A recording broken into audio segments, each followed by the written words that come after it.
মানুষ যখন জন্ম নেয়, না জানে সে তার ধর্ম, না চেনে সে কোনো বর্ণ।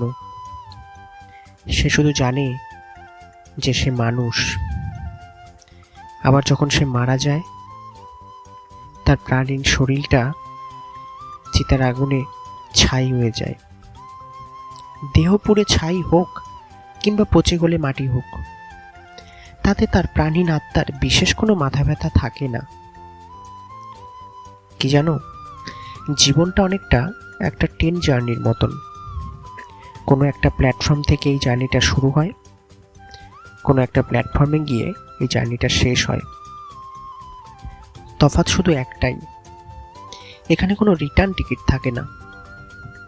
এই নির্দিষ্ট সময়সীমার মধ্যে তার বিভিন্ন মানুষের সাথে পরিচয় হয়, নতুন কোনো অভিজ্ঞতা হয়, বিশেষ কোনো ভালো লাগা বা খারাপ লাগা জন্মায়।